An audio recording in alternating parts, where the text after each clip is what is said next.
전도서 10장 16절부터 20절까지입니다.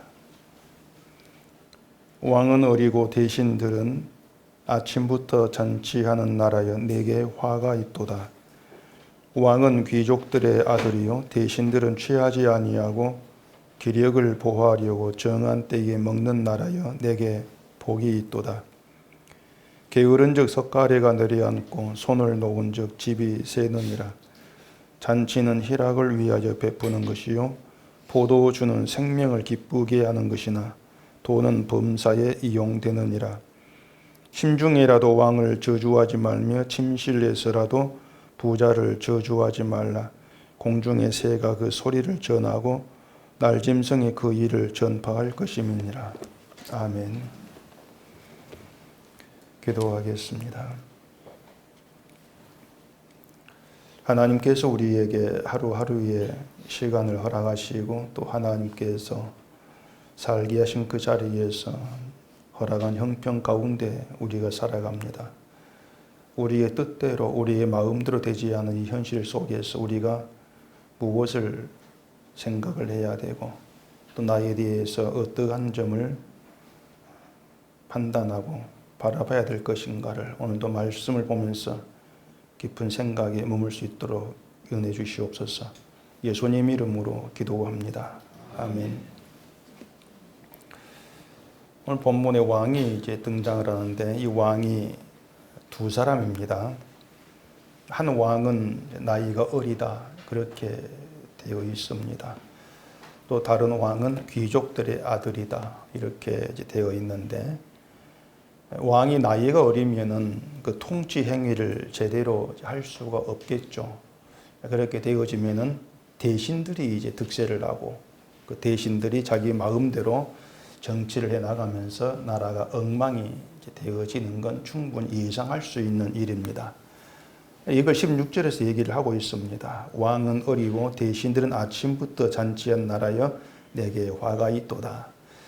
대신들이 아침부터 잔치를 한다는 것은 결국 자기들 기쁨을 위해서 먹고 마시는 일에 정신 팔려 있다는 거죠. 왕이 어리니까 통치 행위를 제대로 못한 결과를 그렇게 빗대어 얘기를 하고 있는 것입니다. 그렇게 되어지면 백성들이 고생을 하게 되겠죠. 백성들에게 모두 화가 돌아갈 것이고 그런 결과인데 또 17절에서 말한 왕은 귀족들의 아들이다 이렇게 얘기합니다. 귀족들의 아들이니까 왕으로서의 자격을 갖추었다고 이제 할 수 있을 것이고 또 귀족들이 하나의 세력이 되어서 왕을 도와줄 것이고 그렇게 되면 자연히 대신들은 자기들 마음대로 하지를 못하고 왕의 지시를 잘 따라가면서 이제 일을 해야 되겠죠. 그러한 나라는 잘 된다 그렇게 표현을 하고 있는 겁니다. 17절에서 왕은 귀족들의 아들이요 대신들은 취하지 아니하고 기력을 보호하려고 정한 때에 먹는 나라여 내게 복이 있도다. 기력을 보호하려고 정한 때에 먹는다. 이건 뭐 자기 기쁨을 위해서 먹고 마시는 즐기는 것이 아니고 힘을 얻기 위해서 때에 맞게 먹는다. 뭐 건강을 챙긴다. 뭐 그런 의미가 되는 겁니다. 이러한 것들이 대신들이 왕의 통치 아래 있는 모습으로 이제 표현을 하고 있는 것입니다. 왕이 어리고 대신들이 마음대로 하는 그러한 나라에서는 이런 대신의 모습을 기대할 수가 없는 것이죠. 그런 백성들에게 어떤 왕을 원하는가 물었을 때 답은 뻔합니다. 17절에 등장하는 그런 왕, 통치 행위를 잘하는 그래서 나라를 부강하게 만들어줄 그런 왕을 원하는 것은 당연하는 것이죠. 나라를 잘 다스려야만 그 모든 덕이 백성에게 돌아오니까 나라가 안정되고 평안해야 그 모든 덕을 백성들이 보게 되어지니까 잘 다스리는 왕을 원하는 것은 당연한 것입니다. 근데 이제 왕이라고 하는 것이 백성들이 기대하는 것처럼 그런 좋은 왕, 통치를 잘하는 왕, 나라를 부강하게 만든 그런 왕으로 착착 세워지는 것은 또 아니지 않습니까? 그 왕을 백성들이 마음대로 세울 수 있는 것이 아니죠. 왕은 세습이기 때문에 백성들의 희망과 기대와 상관없이 세워지는 겁니다. 나이 어린 왕을 백성들이 원하지를 않을 거예요. 근데 아버지 왕이 일찍 죽는다면 자연히 어린 왕이 이제 왕위에 오를 수밖에 없거든요. 그런 경우도 뭐 섭정이라고 하지만은 또 섭정을 잘못해가지고 나라가 흔들리는 경우도 또 많이 있지 않습니까? 어쨌든 백성들이 원하는 것은 왕이 잘 되는 게 아닙니다. 또 왕이 기뻐하고 왕이 즐거움을 누리고 이것이 아니고 네가 좀 잘해가지고 우리 잘 살게 해달라. 이걸 백성들이 원하는데 정작 또 왕은 그런 백성들 요구에 다 맞춰주면서 나라를 부유하게 만들고 또 백성을 잘 살게 해줄 수 있는 그런 능력자들로 골라서 세워지는 것이 아니다. 근데 그게 우리가 살고 있는 현실이라고 하는 것이에요. 그렇게 되면 결국 백성들에게 불만이 있게 되죠. 나이도 어린 게 왕이 돼가지고 왜 우리를 고생하게 만드나 이런 불만이 이제 쏟아질 수밖에 없다는 것입니다. 백성들 입장에서는 자기들 잘못이 없는 거예요. 잘못이 없는 고생을 하니까 그런 불만이 나와질 수밖에 없는 거죠. 우리가 백성 입장에 할지라도 그런 반응을 보일 수밖에 없는 겁니다. 그래서 왕만 바꾸면 잘 될 것인데 또 이런 생각도 하는데 또 실질 그래가지고 뭐 역정복이 나서 왕을 바꾼다고 해서 그렇다고 해서 나라가 또 기대처럼 잘 되는 거 그런 것도 아니란 얘기입니다. 근데 이것이 뭐냐면은 이 사람이 이제 현실을 대하고 살아가는 방식이다. 그렇게 보시면 되는 겁니다.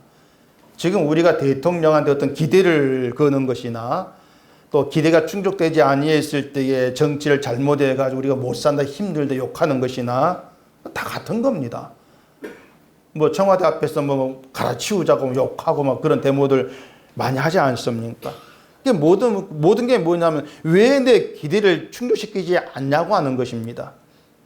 근데 이상한 게 또 대통령이 잘못해서 그 백성들 기대를 충족을 못 시켰다면은 모든 사람이 똑같이 갈아치우려야 되는데 또 어떤 사람들은 괜찮다 잘한다 이렇게 나온다는 거예요. 그러니까 기대한 바가 다 다르다는 얘기입니다. 사람들이 기대한 바가 다르고 원하는 게 다르고 다 다른 거예요. 근데 사람들 결국은 내 기대를 맞춰주지 아니하면 잘못된 왕, 잘못된 대통령 갈아치워야 돼. 이렇게 나오고 있는 것이죠. 그게 하나님을 믿는 인간의 현실과 전혀 다르지가 않습니다. 여러분께 하나님은 여러분의 기대를 잘 맞춰주고 좋은 하나님으로 그렇게 다가올지 모르겠는데 그런 분이 있을 수가 있고 또 어떤 힘들고 어려운 가운데 있는 사람에게는 하나님 그런 분이 아닌 거예요. 왜 나를 힘들게 합니까? 불평이 나올 수밖에 없는 그런 관계에 있는 것이죠. 결국 뭔가 하면은 우리는 어느 시대에서나 인간은 똑같이 모든 세상이 자기 중심으로 내게 유리하게 돌아가기를 바라고 있다는 것입니다. 늘 내 중심으로 내게 유리하게 돌아가기를 바라는 것인데 문제가 뭐냐면은 이 세상 모든 것이 하나님의 간섭 아래에 있다는 거죠. 간섭 아래서 되어지는 것들이 우리의 기대와 상관없이 하나님 마음대로 일으키신다는 거. 그게 우리가 머물고 살아가는 현실의 실제 모습이라고 하는 거죠.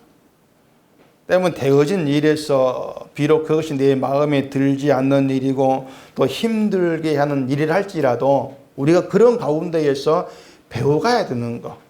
늘 자각하면서 알아가야 되는 것은 나의 나 된 것은 하나님의 은혜입니다는 고백으로 나와줘야 하는 것입니다. 그게 신자인데 이제 그게 우리에게 안 되는 일이죠. 난 그렇게 해야지 마음먹은다 해가지고 되는 것이 아니란 얘기입니다. 그래서 하나님은 계속 일하시는 거예요. 우리로 하여금 나의 나 된 건 하나님의 은혜입니다 고백으로 나와지는 그런 신자를 세우기 위해서 하나님이 간섭하고 계신다는 것입니다. 그러니까 하나님의 일하심은 내 기대 충족 그게 전혀 아닌 것이고 하나님의 일하심, 하나님의 은혜입니다는 그런 고백 한마디 던질 수 있는 그런 신자됨에 관심을 두고 그런 신자를 세우기 위해서 일하고 계시는 것 이게 하나님의 방식이다. 그런 점을 우리가 볼 수 있어야 돼요. 그렇기 때문에 하나님이 일하시는 현장들은 일하시는 것들은 우리의 기대와는 전혀 맞지를 않습니다. 만나지지를 않는 거예요. 그걸 우리가 살아가면서 실감을 늘 할 수 있어야 되는 것이죠. 그렇기 때문에 우리 인간된 어떤 교회의 모습들, 이걸 들여다보면은 이 왕을 구하는 인간의 그 생각이, 인간이 원하는 것들이 오늘 교회에서도 그대로 낱낱이 다 드러나고 있다는 것이에요. 우리는 그걸 늘 확인할 수밖에 없는 것이죠. 백성들이 왕을 능력 있다 이렇게 인정할 수 있는 것은 나라를 부강하게 만들어야 되는 거예요. 왕의 마음이 좋아, 성격 좋아, 이걸 안 되는 것입니다. 나라를 부강하게 만들어야만 능력이 있어. 인정을 해 주고 있는 것이죠. 그런 왕이 영웅 같은 대접 받고 있는 거예요. 교회도 마찬가지지 않습니까? 목사에 대한 기대도 내가 속한 교회를 내 마음에 드는 좋은 교회로 만들어 달라는 겁니다. 내가 교회 와가지고 좀 즐거워할 수 있도록, 재미 느낄 수 있도록 그런 교회를 만들어 보셔 당신이. 그럼 목회 잘하는 것이고 능력 인정해 줄게. 늘 그런 식으로 목사를 바라보는 것이죠.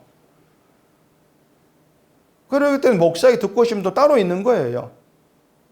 그 모든 것이 다 어긋나게 되어지면 자연히 목사에 대한 불만으로 자꾸 이제 쌓여가게 되는 것이죠. 결국에 뭔가 하면 교회가 그렇습니다. 우리 얘기입니다. 교회가 오늘 죽어도 구원받은 천국의 사람으로 죽는 신자됨. 그게 우리 현실이거든요. 우리 현재 모습이거든요. 하나님께 우리 만들어 놓으신 것이 오늘 죽어도 구원받은 천국 사람 만들어 놓으셨다는 얘기입니다. 그게 신자지 않습니까? 그러면은 오늘 죽어도 천국의 사람 된 그런 신자됨으로 죽는다는 그런 나로 만들어 주신다는 거, 주셨다는 거, 난 그걸로 감사하겠습니다. 이게 있어야 교회란 말입니다. 근데 그게 이제 사라져버리고 자꾸 내 믿음에 대한 보상을 받는 것에만 목적이 돼버리고 있는 거예요. 하나님 찾는다고 하는 것이. 그러니 교회가 얼마나 엉터리냐고 하는 것입니다. 엉터리 되지 말라는 것이 아니고 엉터리인 걸 좀 알자는 겁니다. 제 말은. 좀 알자, 엉터리인 것을. 근데 우리가 엉터리다. 이걸 알아야만이 하나님께서 우리에게 어떤 취지로 어떤 무엇을 위해서 일을 하실까 이걸 알아갈 수가 있는 거예요. 하나님이 일하시면 네가 엉터리인 거, 오전 얘기한 것처럼 네가 실패된 걸 좀 알라는 겁니다. 이걸 알고 시작하자. 왜냐하면 그걸 알아야만이 내가 너희 일함으로써 너에게 주어진 모든 그 은혜라는 걸 네가 알아챌 게 아니냐. 그 은혜를 높이라는 거예요. 그게 하나님의 취지인데 이제 우리는 내가 실패자인 것 또한 관심 없어. 내가 엉터리 관심 없어. 그러면서 내 기대한 것만 자꾸 끄집어내놓고 이걸 채워달라고 자꾸 이런 요구로 나와진다면은 그런 가운데에서 하나님이 일하시면 절대 볼 수가 없습니다. 알 수가 없는 거예요. 그게 소경이죠, 결국은. 본다고 하지 보지 못한 소경. 그러니까 그런 우리 실상들을 자꾸 이제 눈치채가고 배우고 알아가고 이게 우리가 살아가는 현실의 모습이었구나 하는 것을 자꾸 보게 되어지는 것. 그게 은혜 가운데 사실 있는 겁니다. 그걸 못하면은, 그게 안 되면은 어떤 신자됨의 길에서 하나님이 누구신가를 만나고 알게 되어 경험하는 이러한 것들은 기대할 수가 없어요. 사무엘상 8장을 한번 보십시다.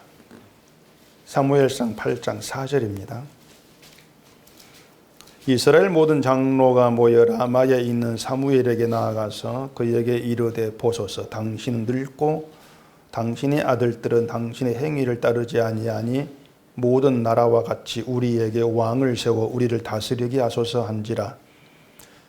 우리에게 왕을 주어 우리를 다스리게 하라 했을 때에 사무엘이 그것을 기뻐하지 아니하여 여호와께 기도하며 여호와께서 사무엘에게 이르시되 백성이 내게 한 말을 다 들으라. 이는 그들이 너를 버림이 아니요 나를 버려 자기들의 왕이 되지 못하게 함이니라.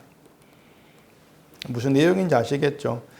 그 이스라엘 장로들이 이제 사무엘을 찾아온 겁니다. 찾아와서 다른 이방 나라와 똑같이 우리들에게도 왕을 세워서 왕이 다스리게 해달라 이런 겁니다.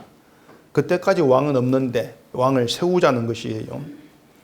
이 장로들이 왕을 이제 구하는 이유는 사무엘 당연히 늙었다는 겁니다. 늙었고 또 당신의 아들들은 당신을 따르지 아니한다. 못 믿겠다고 하는 거죠. 그렇게 왕을 이제 구하는 것을 두고 하나님은 이스라엘이 사무엘 너를 버린 것이 아니고 하나님 나를 버렸다. 이렇게 말씀을 하신 것이에요. 자, 가만히 생각해 보면은 이스라엘이 어떤 터무니없는 요구를 한 건 아닙니다.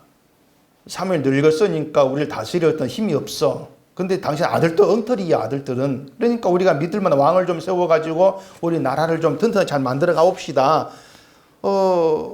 현실적인 그런 요구를 이제 한 거죠. 근데 하나님은 그걸 두고 나를 버렸다. 이렇게 말씀을 하신 것입니다. 만약 그 장로들에게 너희가 하나님 버렸어 이렇게 말한다면 인정하겠습니까? 우리는 하나님 버린 게 아닌데 그냥 왕을 구했을 뿐이에요. 이렇게 반문할 거란 얘기입니다. 그러니까 우리가 뭐냐면 그거예요.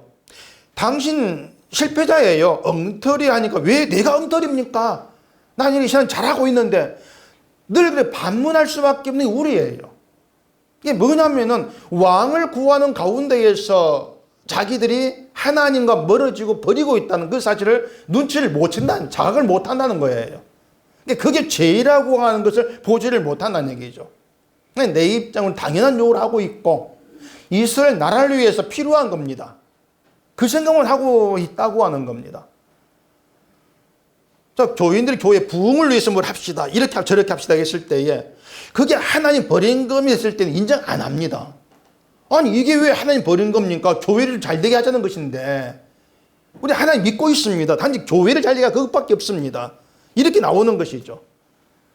그러니까 그런 것들이 뭐냐면은 하나님과의 관계 문제, 그것이 어떠한 것인가를 알지를 못하기 때문에 자신들의 말, 생각, 행위들 이것 하나하나가 하나님 원수를 행하고 행동하는 것을 못 보는 거예요. 그렇기 때문에 실패자란 말을 도무지 인정을 못하는 것이고 하나님 원수란 말에도 반발이 나오는 것이고 믿음이 없다 하게도 인정을 안 하는 것이죠. 믿음도 있고 하나님과의 관계 속에서 가장 가까운 데 살고 있고 이렇게 얘기하고 있는 거예요. 그 정광훈 목사라는 사람이 설교도 아니죠. 무슨 대도하는 말을 하나님 까불지만 뭐란 말을 하던데 사람들은 놀라면서 신성모독 이러고 하고 있던데 그 사람만 신성모독 한 게 아닙니다. 기독교인들 전부가 다 살아가는 게 신성모독하고 있는 거예요. 내가 신처럼 살고 있지 않습니까?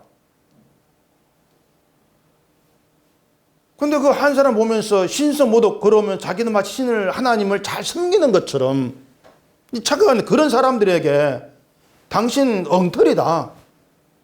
그런 말 하면 받아주겠냐고 하는 거예요. 반발하는 것이죠. 그렇기 때문에 우리가 현실 속에서의 우리를 늘 좀 자세하게 들여다 볼 수 있어야 돼요.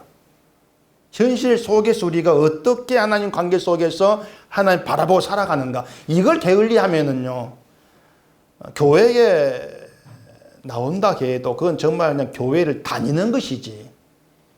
교회에 와가지고 내가 누구인가를 보고 돌아가는 그런 유익, 그런 혜택, 그런 은혜, 이건 기대할 수가 없는 바입니다. 그렇게 되어진다면은 제가 설교하면 기존교회 얘기도 하고 있지만 다 똑같은 거예요, 사실은요. 다를 바가 전혀 없는 것이 될 수밖에 없는 거죠. 이스라엘 장로들이 사무엘 말고 왕을 구하는 것은 이겁니다.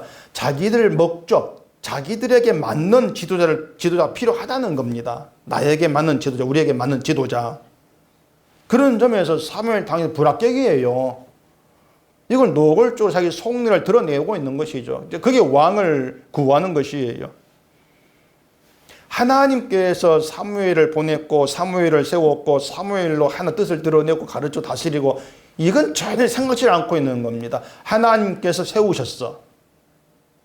그걸 생각지 않기 때문에 사무엘을 거부하는 건 사무엘이 아니라 하나님을 거부하는 것이다. 그걸 눈치를 못 채고 있는 거예요.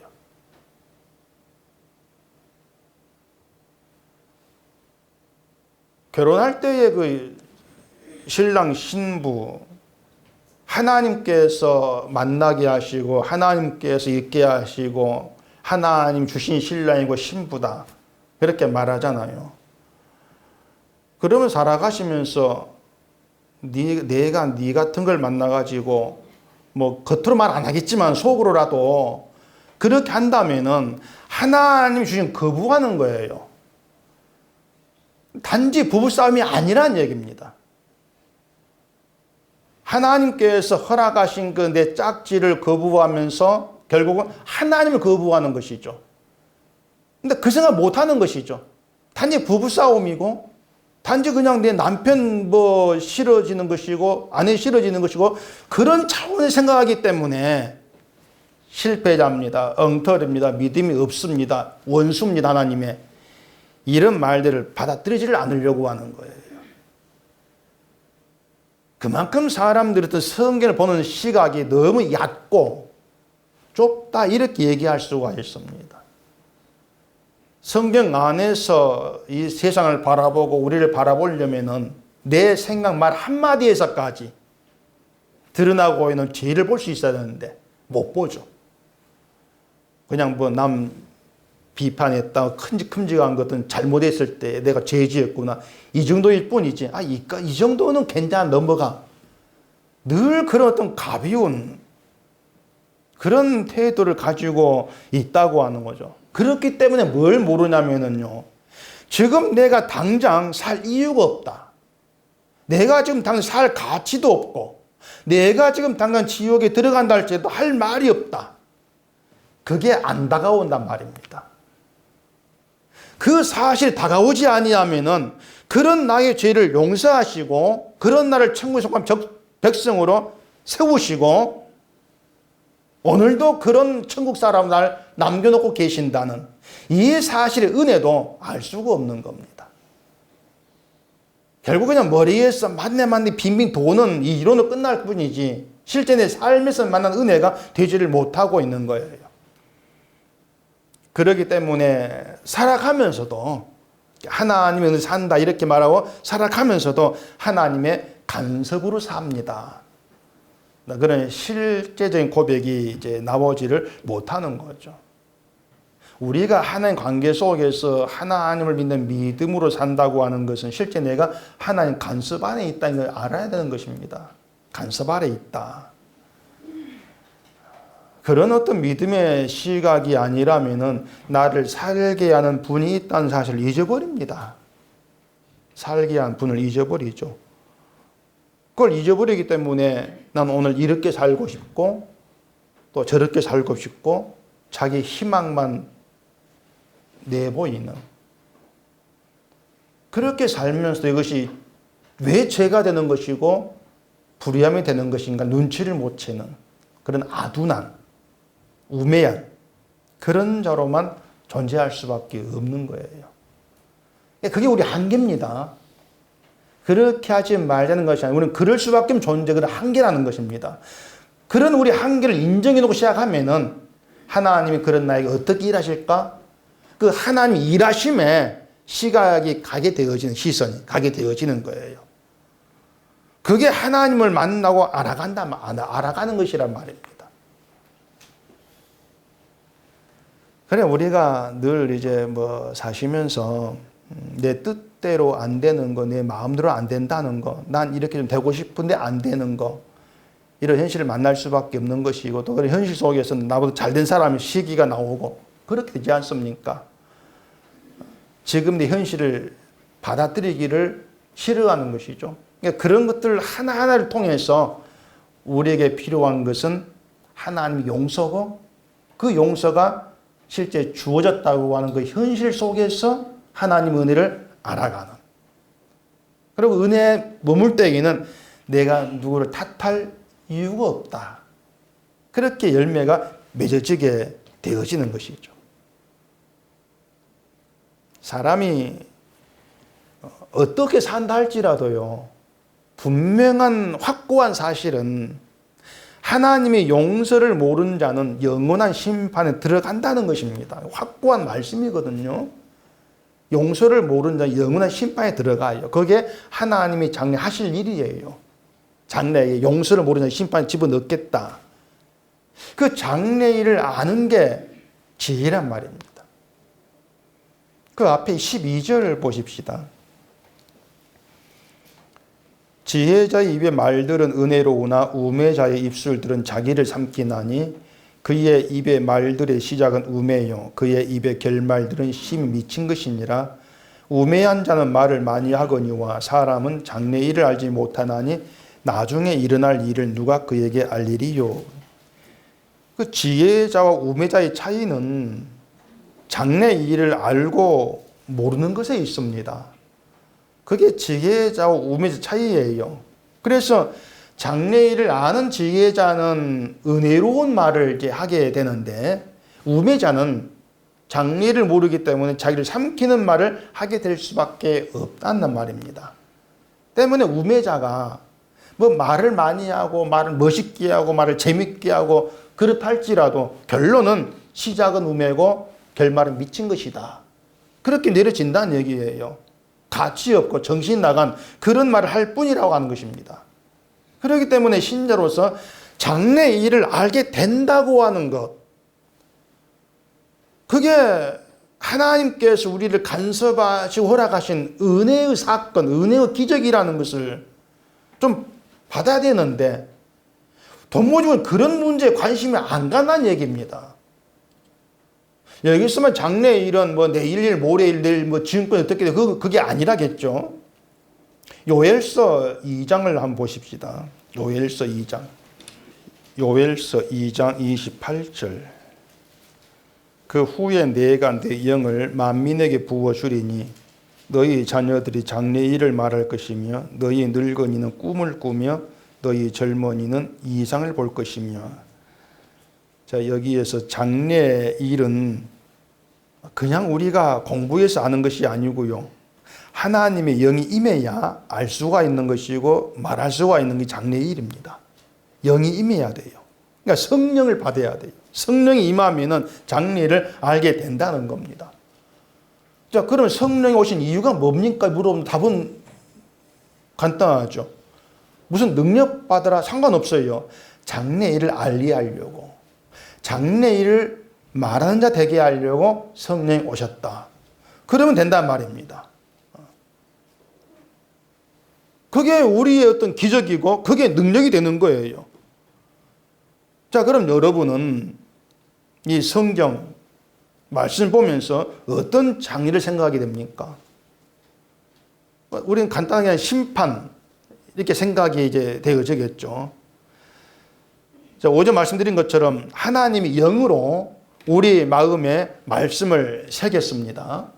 우리는 그 말씀에 의해서 드러난 죄를 보게 돼요. 죄를 볼 때마다 그걸로 끝나는 게 아니에요. 죄를 보게 되어지면서 그 죄를 용서하시고 그 죄 있는 나를 거룩한 백성 되게 하신 사랑으로 마음이 끌려가는 것입니다. 마치 그 강력한 자석처럼 끌려가는 거예요. 내가 사랑을 알아야지. 이런 우리 의도에 의해서 찾아가는 게 아니에요. 내 죄를 알게 되었을 때 자연히 하나님의 크신 사랑이 이런 것이었구나. 끌려가고 그 사랑을 생각하게 되어지는 것이고 그게 감사가 되어진단 말입니다.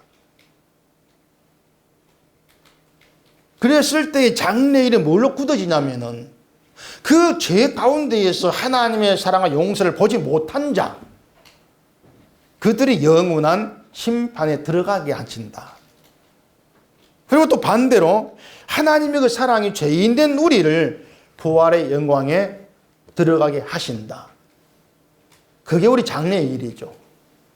부활의 영광 나라라고 하는 것이. 그래서 장래일을 우리가 알게 되어지면 이 잠깐 동안 세상입니다. 잠깐 동안의 세상에서 어떻게 살았는가?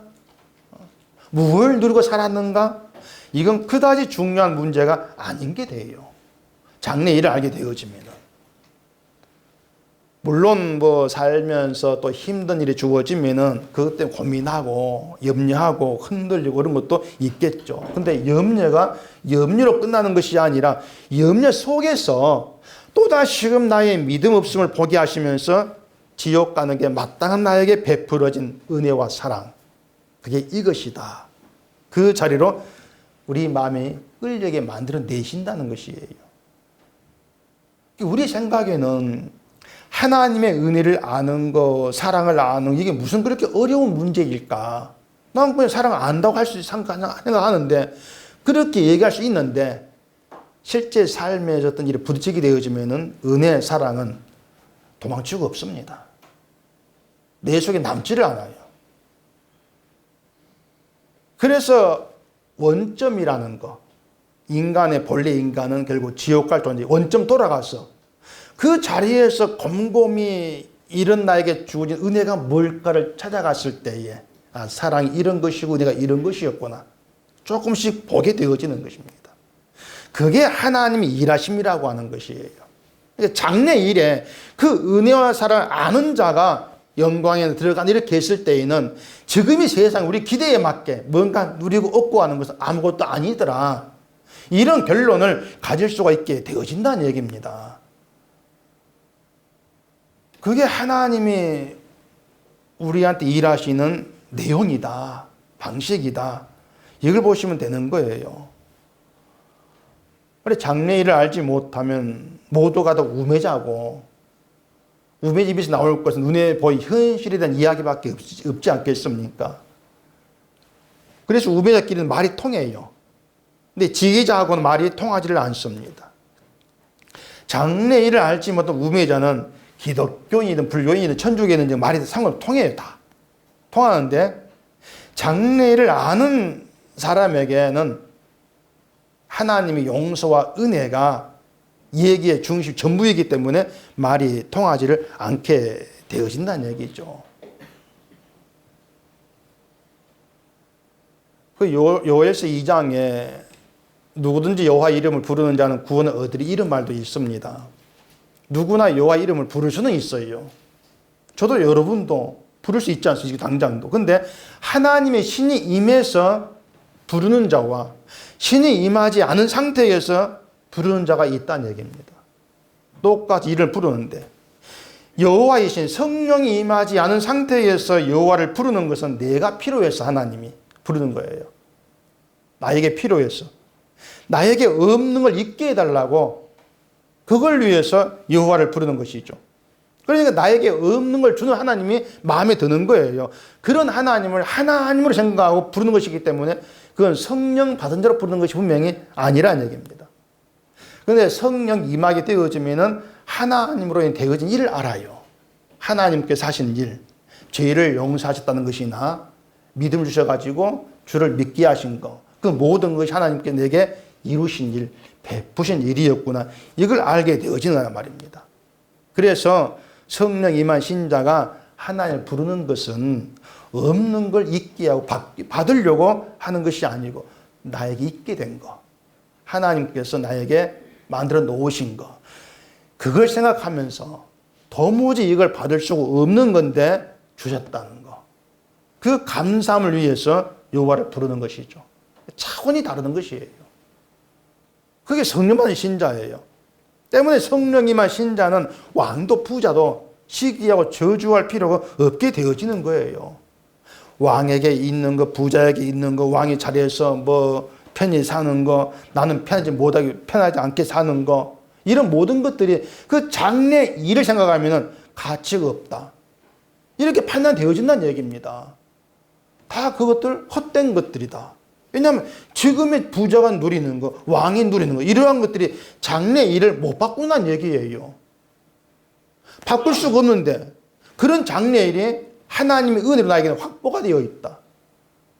난 이미 그 장래의 세계 속에 약속인 존재로 들어가 있다.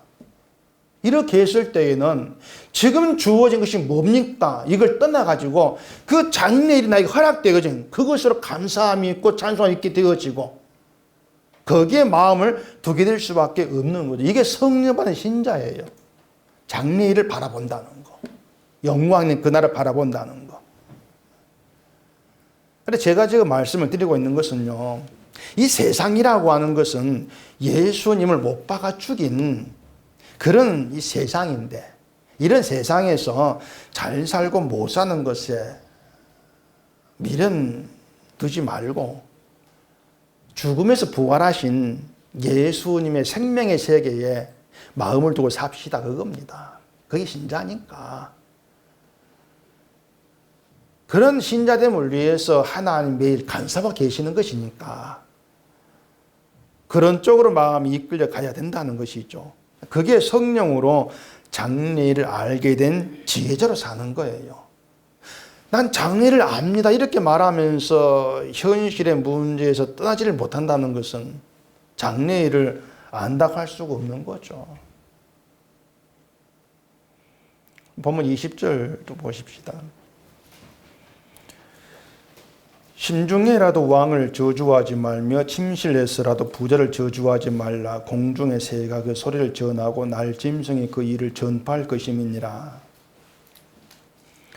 저주한다는 것을 막 시기해서 싫어하고 미워하는 그런 말로 일단 생각해 보시면은 왕, 부자 이렇게 얘기하지만 우리가 살아가면서 내 이웃이 잘 된 것만 해도 배가 아프다가 아니까 시기함이 나오는 것이고 좋지 않은 생각도 있게 되는 것이 우리 모습이지 않습니까?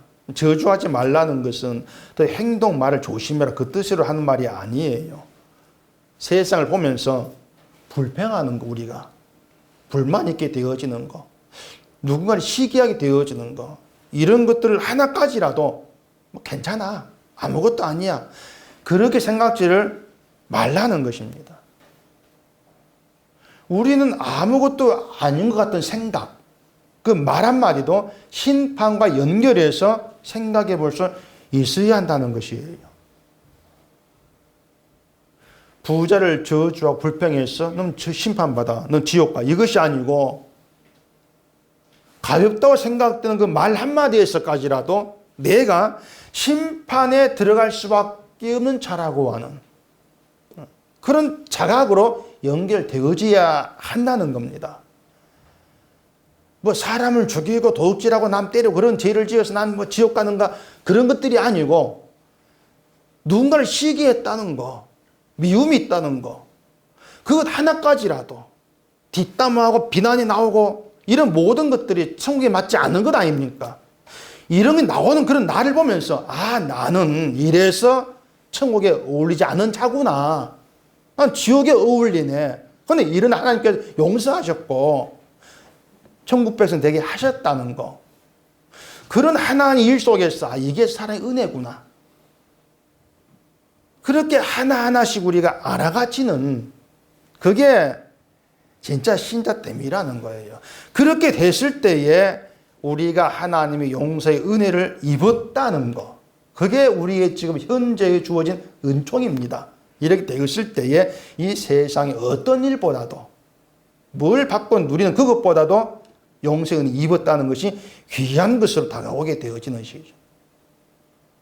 얘기하는 장래의 일은 하나님의 용서를 모르는 자는 몽땅 지옥이다, 심판이다, 이렇게 결말된다고 했을 때에 용서를 알 수 없는 내가 용서를 알게 되었다, 용서를 입었다, 그건 정말 큰 다행스러운 일, 나의 전 생명의 나를 다 통틀어서 크다고 할 수밖에 없는 은혜의 선물, 우리는 그렇게 고백될 수밖에 없는 거예요. 그런 자각과 깨달음이 있을 때 신자는 다른 거 다 집어치우고 하나님의 용서 그 하나 가지고도 기뻐함이 있고 찬송이 되어지고 현재 어려움에서도 위로가 되어지고 힘이 되어지고 이런 모든 것들을 경험하고 누리게 되어지죠. 그러면서 현재를 살아갈 때에 난 십자가 은혜가 좋아서 합니다, 이런 기적 같은 고백도 나와지게 되는 것이고요. 그렇게 삶으로서 하나님이 영광 받으시겠다는 그런 취지가 저와 여러분께 하나님이 주어져 있다는 것입니다. 그래, 신자라고 하는 건 끌려가는 것이지 내가 어떤 계획을 해서 이걸 이루겠다고 앞서 나가는 그런 게 신자됨이 아닌 거예요. 끌려가면서 끌려가는 재미가 있는 거예요.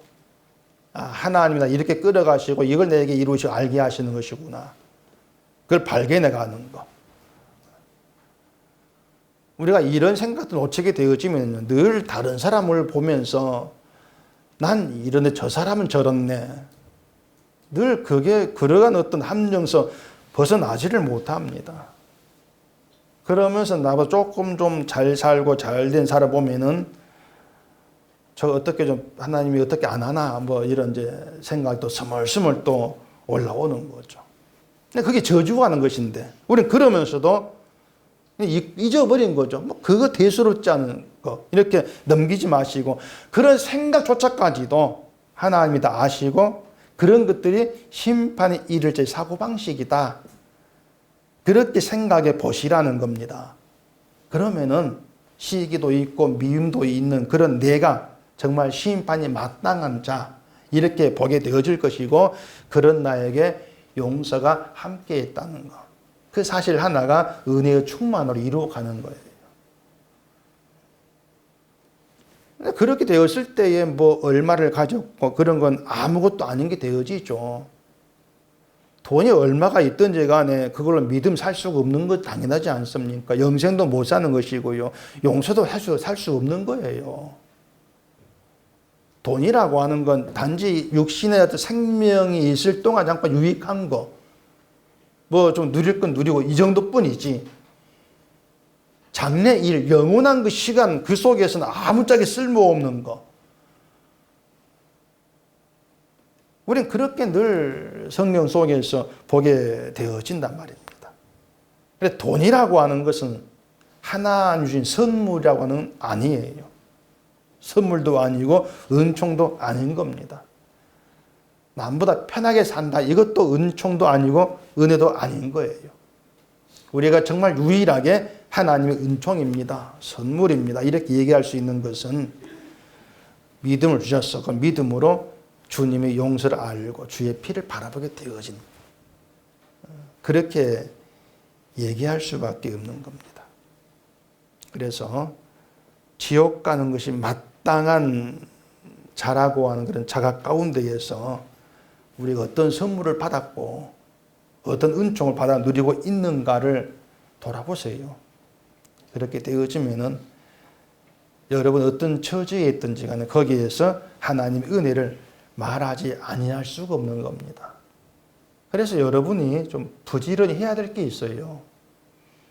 제가 여러분께 뭘 하라고 말한 적이 없죠. 이건 하라고 제가 말씀을 드리고 싶습니다. 그게 뭐냐면 늘 그 십자가 앞에 자신을 세우는 겁니다. 이 일은 정말 여러분이 부지런히 하셔야 됩니다. 부지런히. 성경 보면서 내가 이렇네 생각하고 지나치는 것이 아니고 세상 살아가면서 하나님께서 만나게 한 사람 만나면서 하나님 준 처지에서 어떤 일 겪으면서 나에게 나타나지는 어떤 불만들, 불평들, 시기들, 미움들 이런 모든 것들을 하나하나 보시면서 과연 이러한 내가 천국에 합당하다고 할 수가 있을까 하는 생각으로 들어가시란 얘기예요. 부지런히 정말. 그런 일이 부지런히 되어졌을 때에 예수의 피가 지옥에 있는 날 건져내었다. 지옥 갈 나를 주의 피가 대신했다. 그게 실감 있게 다가올 수가 있습니다. 그래서 시기가 나오면은 마음껏 시기하시고요. 불평이 나오면은 마음껏 불평하십시오. 마음껏.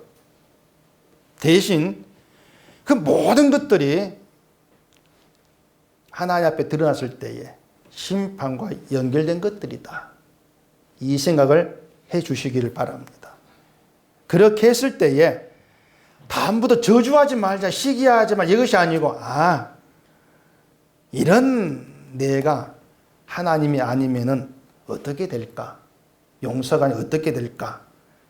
그렇게 되었을 때에 감사함이라고 하는 것은 느껴지는 거예요. 이게 나에게 정말 좋은 일이었구나. 주의 용서를 받았다는 거. 은혜를 안다는 거. 그런 우리로 되어지기 위해서 십자가 앞에 스스로 부지런히 세우시라는 겁니다. 이게 말씀이 소위 역사하는 거예요. 그렇게 역사했을 때에는 이 세상 일들이 내 기대대로 된다 안 된다 따질 필요가 없습니다. 그냥 하루하루 하나님께서 이끌어 가신 대로 살게 하늘 부딪히면서 내 못남들 다 폭로가 되어지면서 그렇게 되면서 주의 은혜로 끌려가고 있는 거를 경험했을 때 하나님 살아계신다 이런 고백이 나와지게 되는 것입니다. 기도하겠습니다. 우리 아버지 하나님, 교회에 와서 성경을 펴고 설교를 들을 때에는 하나님 생각할지 몰라도 밖으로 나가서 이 땅을 살아가면서 내가 얼마나 불의하고 못난 자식인가 하는 것은 잊어버리고 살아갑니다. 실패자라 해도 그것이 실감되지 아니하고 그저 머리로만 인정되고 마는 그런 수준 저희들, 하나님께 살게 한 삶에서 내가 어떠한 존재인가 하는 것을 명백히 깨달아 보는 저희가 되게 하시고 그 가운데에서 하나님의 용서를 깨닫게 되어지고 용서가 주어진 내가 얼마나 복된 자인가를 알아가면서 이 세상이 내 기대가 아니라 하나 뜻대로 되어진다는 것에 감사함이 있는 저희가 되게 해주시옵소서. 예수님 이름으로 기도합니다. 아멘.